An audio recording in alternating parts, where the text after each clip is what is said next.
Shalom sahabat Bapak Ibu yang terkasih dalam Tuhan kita Yesus Kristus. Apa kabar hari ini? Semoga kita senantiasa dalam keadaan yang diberkati oleh Tuhan. New chapter message hari ini berjudul Keangkuhan Awal Kejatuhan Manusia. Mari kita baca sebelumnya dalam ayat Alkitab yang terdapat di dalam Matius 4 ayat yang ke-5 sampai 6. Demikian firman Tuhan. Kemudian iblis membawanya ke kota suci dan menempatkan dia di bubungan bait Allah.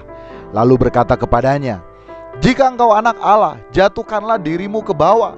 Sebab ada tertulis, mengenai engkau ia akan memerintahkan malaikat-malaikatnya, dan mereka akan menatang engkau di atas tangannya, supaya kakimu jangan terantuk kepada batu."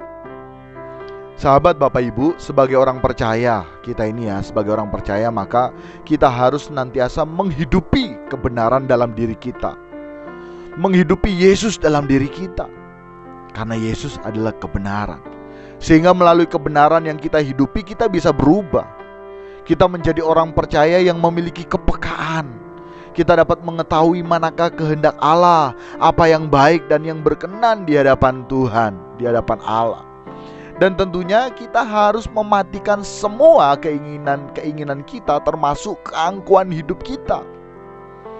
Karena awal kejatuhan manusia, karena Adam ingin menyamai Tuhan, sahabat Bapak Ibu.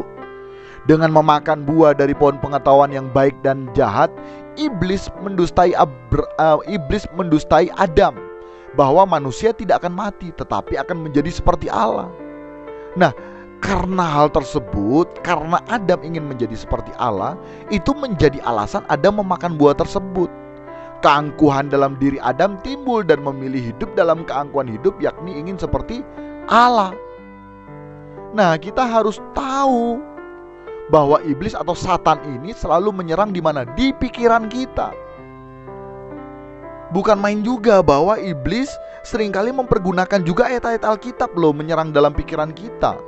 Dan tidak sedikit juga para pelayan menjatuhkan rekan pelayan yang lain dengan menggunakan ayat-ayat Alkitab. Terlebih sekarang dunia medsos berkembang pesat. Kita bisa tahu bersama di medsos, nggak tahu alasannya apa, tapi mereka saling serang, mempergunakan juga ayat-ayat Alkitab. Tapi yang jadi pertanyaan, apakah Tuhan menikmati hal tersebut? Nggak menyadari bahwa yang menyerang dan diserang, yang kemudian membalas juga sementara kerasukan setan. Karena apa? Karena tidak memikirkan apa yang Allah pikirkan. Saling serang akhirnya. Atau tidak sedikit juga berpikir bahwa dalam pikirannya adalah pikiran Allah, sehingga gampang saja menyerang dengan alasan membela diri. Dan banyak itu terjadi, sahabat Bapak Ibu.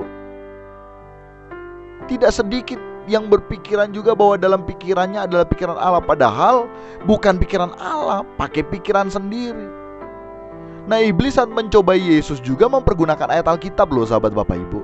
Tetapi Yesus tahu bahwa yang iblis lakukan adalah untuk memperdaya, untuk mencobai Yesus.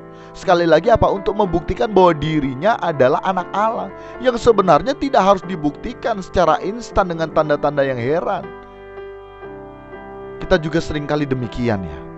Kita diperdaya iblis dengan menggunakan ayat-ayat Alkitab yang menurut kita enak didengar, enak untuk daging kita, sesuai dengan keadaan kita. Padahal ternyata kita sementara digiring kepada Yesus yang lain.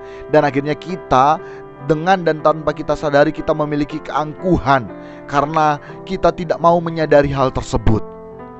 Untuk itu mari kita berjuang agar dapat menanggalkan keangkuhan hidup dalam diri kita.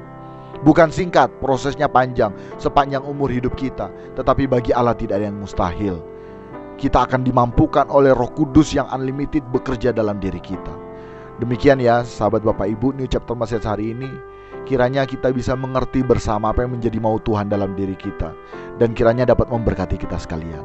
Salam berkemas pulang, salam serupa dengan Yesus. God bless you all.